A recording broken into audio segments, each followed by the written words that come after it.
Most people think they are poor because they don't earn enough. They are not. They stay poor because of a few money habits they repeat every single month without even realizing it. The scary part? Some of these habits feel completely normal. Paying your bills first, upgrading your lifestyle after a raise, buying things that look like investments, working harder to earn more. Most people do all of them, and over the next 20 years, those habits quietly steal millions of dollars in potential wealth. The wealthy don't have different amounts of money, they have different habits. In this video, I'll show you the 4 money habits that quietly separate rich people from poor people. They're simple to understand, but if you ignore them, you can spend your entire life working hard and still never become wealthy. Let's start with the first habit. Rich people invest before they spend. Poor people spend before they invest. Most people handle money backwards. The paycheck arrives, rent gets paid, bills get paid, food gets paid, and then at the end of the month, they look at what is left, and they save or invest whatever survived, which is usually nothing. This is called paying yourself last, and it is the single most common reason people with decent incomes build zero wealth. Rich people flip this completely. The moment money comes in, assets get paid first. 10%, 20%, whatever the number is, it moves into an investment before a single bill is touched. Then they live on the rest. Warren Buffett started this habit at 11 years old because he understood one thing early. If you pay everyone else first, there is never anything left for you. Your habit 1, the day you get paid, move 10 to 20% into an asset immediately. Before rent, before food, before anything. Pay your future self first, every single time. But even people who invest correctly often fall into the next trap. Habit 2, rich people increase assets, poor people increase expenses. You get a raise, so you upgrade your apartment, a better car, a new phone, and somehow, even though you are earning more, you are saving the exact same amount. This is called lifestyle inflation, and it is the silent killer of wealth. Warren Buffett still lives in the same house he bought in 1958 for $31,000. Sam Walton, one of the wealthiest men in American history, drove a pickup truck until he died. These were not men who couldn't afford more. These were men who understood something most people never learned. Every lifestyle upgrade creates a financial burden that must be maintained, and the bigger your lifestyle,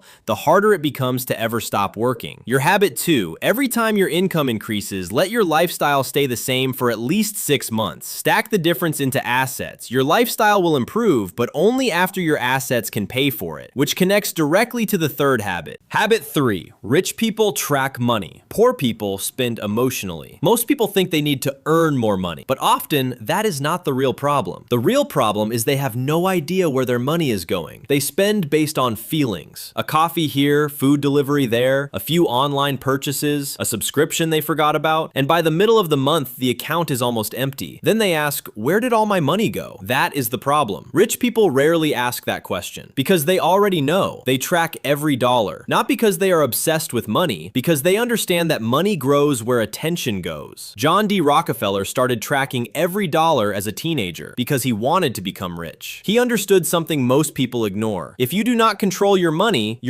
will control you. Your habit 3, follow a simple 70-20-10 system. 70% for living expenses, 20% for assets and investments, 10% for growth and protection, and once every month review every expense to find the leaks, because every dollar you control today becomes an asset tomorrow. And once you start tracking your money, you realize the real problem was never how much you earned, it was how much quietly disappeared. And once you stop wasting money on things that don't matter, the next challenge is avoiding the trap that keeps most people working forever. Habit 4, rich people buy time, poor people sell it. Before we continue, ask yourself one honest question. If you stopped working tomorrow, would your income stop too? If your answer is yes, you have discovered one of the biggest reasons most people never become wealthy, because they have spent their entire career building one income stream that requires their constant time to exist. And the moment that time stops, everything stops with it. This is the trap. Rich people build things that make money without requiring their constant presence. Index funds that grow every year, businesses with systems that run without them, digital products that sell at 3 a.m. while they sleep, real estate that generates rent while they travel. Your habit 4, start building one income stream that does not depend entirely on your daily time. It could be investments, a small online business, digital products, content, or any asset that can keep working after you stop. Do not focus on making thousands immediately. Focus on building the system. Even if it only earns $50 or $100 a month at first, that is proof the system works. Then improve it, scale it, repeat. Because wealth is rarely built in one big jump. It is built by stacking small income-producing assets over time. time. The goal is not to work more hours forever. The goal is to own things that continue producing value even when you are not working. Look at the difference. Rich people invest before they spend. They increase assets before expenses. They track money instead of guessing. And they build income streams that do not depend entirely on their time. None of these habits will make you rich overnight, but practiced consistently for years, they can completely change your financial future. That is why I created a free wealth blueprint to help you turn these habits into a real wealth building system. The link is in the description. Download it now. If you have a question about anything we covered, or if you are struggling with a specific part of this, drop it in the comments. The more specific your question, the better I can help. And if you're serious about building like the top 0.1% in mindset, habits, business, and wealth, subscribe.